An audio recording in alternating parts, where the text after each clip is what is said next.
Hello, this is Lisa Tinsley with KISA Public Radio, and I am so excited to be joined by Lindani today, who is in London. He is a poet and writer and also a performance coach, and he recently released his album Voices of Victory. So we want to say hello to Lindani. Welcome to KISA Public Radio. Thank you so much for having me. Thank you. I appreciate this. Yeah. So tell us about yourself, like where you're from and what you're doing now in London. Before we dive into your music. So I'm from Gambia, small smiling coast, Gambia, West Africa, technically inside of Senegal. I was born and also raised in Gambia. I was there till age 17, and yeah, I've been in the UK since, and the UK is pretty much my second home. Oh, But yeah, in the UK, I actually work as a leadership coach actually. cool. Hmm. So I actually work with an organization that actually has a leadership program for police officers, Hmm. and I'm part of that coaching program. Where I actually run some of the coaching elements of the program. So that's me. That's what I do in the UK in terms of work. I'm also a motivational speaker and a writer, as you said. Hmm. Um, and yeah, I love playing my basketball on Sundays. Oh, awesome. Well, that's exciting. Well, that's good. Yeah. So we want to get into learning about your poetry. And so I had a chance to listen to Voices of Victory, which was released in May, and just would like to learn more about what inspires your poetry because it's a variety of activism, love, some inspiration there. So what inspires you, regarding your poetry? You know what? It's so many things at once. I think it's just life experience in itself. Mhm. Yeah. My mother played a big part in terms of influencing me or inspiring me. Hmm. Um, and I just think I think life itself. I feel like my purpose is to inspire. So um, and poetry is one way or one of the tools that I use to do so. So the biggest thing for me around just my poetry is how do I use it to elevate others. Yeah. Even if I'm trying to, even if I'm speaking of my pain, how can I have it in such a way that it elevates others, Yeah. and elevates me in the process. So my inspiration comes from the fact that I really want to be a light, in people's hearts and ears and minds. So yeah. Excellent. Good. Well, thank you for sharing that as well. And I'm sure, especially after with here George Floyd, a lot of activism and a lot of things happening. And I'm sure what we hear about the Black Lives Matter movement in London. So I'm sure that was, part of it too. Yeah, yeah. Uh, yeah, excellent. Okay. And so as far as the production process, explain like, as far like how you got to Voices of Victory as far as the overall production process with your writing and also the music part of it as well. I wanted so I've been writing Voices of Victory for the last, I'll say, 2 years. Hmm. Okay. So the whole process for me was I wanted to bring home here. I wanted to bring home to the world. I wanted to connect with my culture. I'm Wolof. Um and I wanted that to be represented in the collective. I wanted to bring poetry and culture together because that's not something I really heard much of, and Yeah. I wanted people to just have a taste of where I'm from, whether it's the tucking drum, Hmm. whether it's the some of the bongo drums at the beginning of the album, or whether it's the language, the Wolof that my sister was speaking and praying Right. for my niece. I just really wanted to bring that culture into it. So the production process was just it was quite straightforward, to be fair. I already had these ideas in mind of how I wanted it to sound, and I had an idea about the messaging I wanted to get across. So the production element was a very, I don't know how to say this, but it was a very therapeutic moment for me Mm-hmm. because it gave me an opportunity to hear what I was saying. Okay. Yes. Uh-huh. I Because understand. when I was writing it, I was just writing it, and Oh, I was right. listening to Yes. myself writing it. But when I Hmm. was recording it, I had an opportunity to really connect with those emotions even more. Um, So yeah. Yeah. So as far as your writing style, is it like, do you see something or might hear something and then that influence you to write, or is it kind of like random? Like, explain Something has to move me. Something has to really move me. your. Something has to really move me. There's a poem, I Am Complete, which is actually a poem I wrote during the George Floyd incident. Mm-hmm. And the poem I Am Complete uh, was saying a few things. Was saying that the cry for inclusion and justice Hmm. is not because we lack anything to Yeah. offer as a people. Hmm. In fact, we have so much to offer, and the fact that the world is denying us to offer who we are, the world is actually losing out. Mm. Like Yeah. not giving Black people or people from the African race an Mm. opportunity to succeed and establish and thrive and experiment on their gifts and talents is a loss to the African race and Black people, but it's a bigger loss to the planet. Yes, absolutely. You see what I'm saying? And that's not taken away from any other group of people. But anytime you deny a people of being themselves and being complete, Hmm. you not being complete, expressing themselves completely, because they're Right. already complete. We're already complete. We don't need anything to complete us. Right. Hmm. When the world stops us from expressing ourselves completely, the Hmm. world is denying itself of an opportunity to really grow, develop, expand. So for me, the poem "I Am Complete" was inspired by the whole George Floyd incident, and it was also inspired by this whole notion of inclusion, and corporations bringing in different voices and different faces, Okay. not as a charity or as a token, but from a perspective that these people have so much to offer. Right. Yes. Wonderful. Okay. Well, thank you. That was good to hear. So I appreciate that. And also, I wanted to mention about the Voices of Victory. You're wearing your album cover T-shirt. So, and I noticed all the wording on it. So, would you just briefly explain how you came up with the album? I mean, with the album cover, as far as the words on there. Yeah, so for me, it was the funny thing is the guy that designed this is also called Lindani. Okay. Um, a good friend of mine I met on Instagram, and he's based in South Africa, Mm-hmm. and basically designed all of my artwork. And this was one of those ones where I told him I wanted something that was representative of how I felt. I feel complete. I feel like I like nothing. If Yes. anything, the things I don't have are things that I'm just waiting to experience, but it's Mm. already out there for me. So Right. so I wanted him to create something that it had a crown, not necessarily a gold crown, but had a bit of a some sort of a South African kind of crown. And then the wording, I wanted the word to be affirmations. I wanted it to be, things like breathe, breathe again, stay above the noise. And I wanted it to have words that when people look at the cover, it's not just an artwork, but it's Right. something that they can read and engage and get a message from. I wanted Right. every element of Voices of Victory to have a meaning. Cool. And so now for anyone who's listening, what kind of advice would you give them for someone who wants to create a poetry collective or wants to get into this space? Like, what kind of advice would you want to share with them?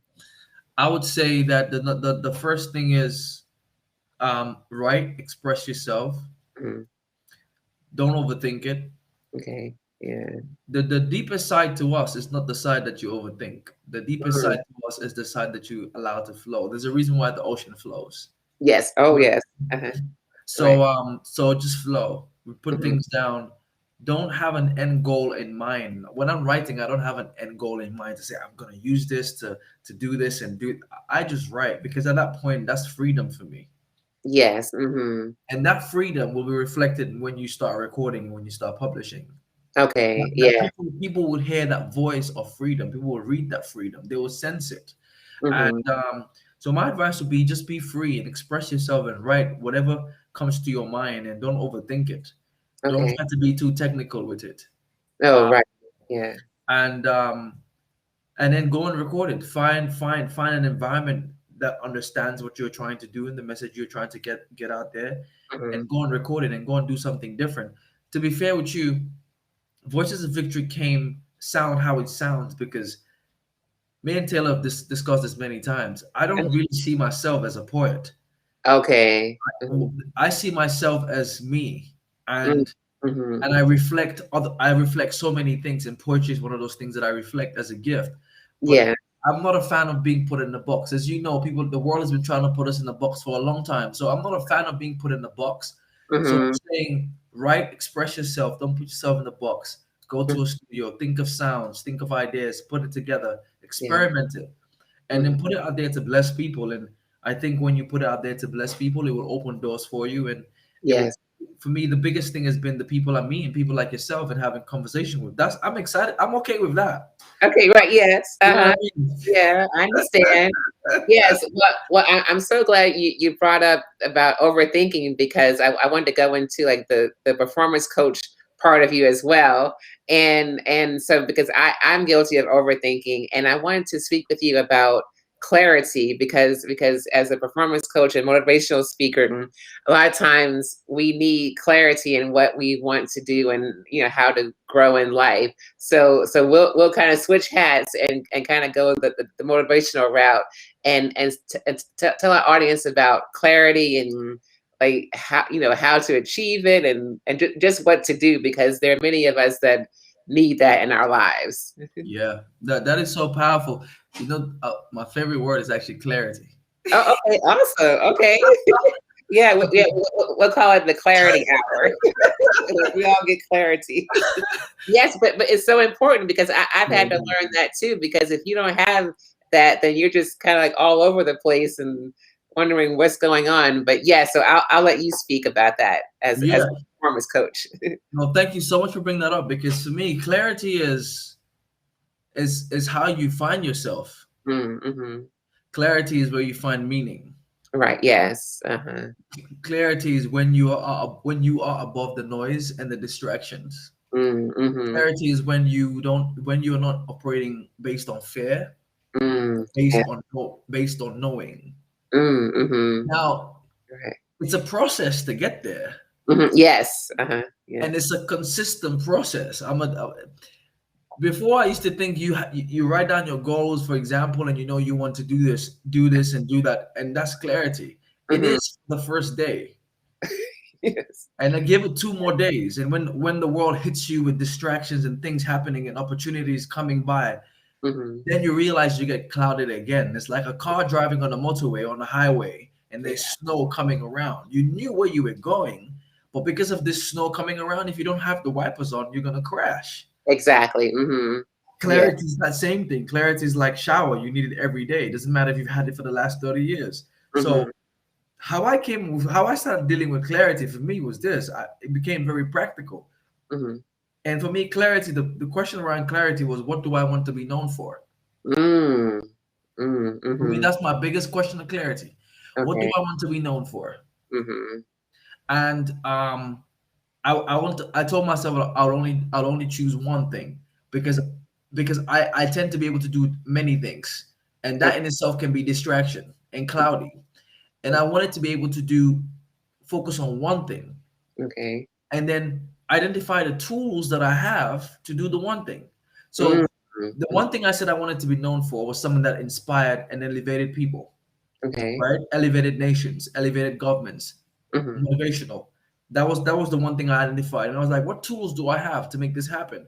I was like, Right. okay, I can speak. I'm good at connecting with people. I'm good at building relationships. Poetry. That's one of my tools. Mhm. Mhm. So I started identifying my tools and not confusing my tools with what I want to be known for. If I'm Okay. not known for as a poet, it's okay. It doesn't bother me. For me, it's a tool, Right. Yes. Mhm. right? So Yeah.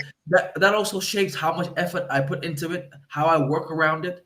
Okay. It allows me to really break down how much I invest into all of them because I recognize them as a tool, as a carpenter with a hammer and a nail. Mhm.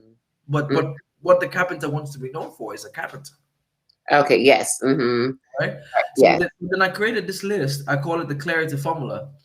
Oh, And okay. what I did with this list was I wrote everything that I'm proud of that I've done in the past. Mhm. I wrote down everything that it doesn't matter how small. I wrote Right. down everything that I'm proud of. I wrote down everything that really made me feel like, whoa, okay. Uh-huh. Made me connect with myself. I wrote Yeah. everything down. Mhm. And then I started looking at all those things that I did. Mhm. whether it's helping someone, whether it's talking somewhere, whether it's dancing, whether it's basketball, whatever it might be. I started Mhm. writing everything down, and then I started highlighting with all of those things. What skills did I have that allowed me to do them, and how did I feel doing those things? Wow. Uh-huh. As I Okay. was going through that exercise, it allowed me to identify my skills and my tools. Mhm. So now I have the tools. Asking the question again, what do I want to be known for? Now I know what I want to be known for. Now Yeah. everything is much clearer. Mhm. Mhm. So that's the beginning for clarity for me. And Okay. the next stage now, like I said before, is constantly engaging with what you want to be known for, reminding yourself of it, Mhm. doing activities that engage it, having conversations that engage it. Right. Okay. Um, Yes. and that kept it going. So clarity for me, it's a process, but yeah, I could go on and on about clarity. Okay. Well, no, no, you inspired me, and I'm thinking I started talking to you about poetry and music, and now I'm like I need to get a clarity man and everything. So no, but it's awesome, because many people need to hear that. So I appreciate you sharing that, with me. And so, in closing, so like in 10 years from now, where will we see Lindani, like in music and in life? What do you want to share with us? That's a powerful question. In the next 10 years, first of all, I want to be continue being humble. I want to continue being hungry. I want to Mhm. continue caring for my family, my wife. Yeah. When I have kids, Yes. my siblings. Mm. I want to be someone that still cares about the world and what happens in the world. That's Mhm. the first thing.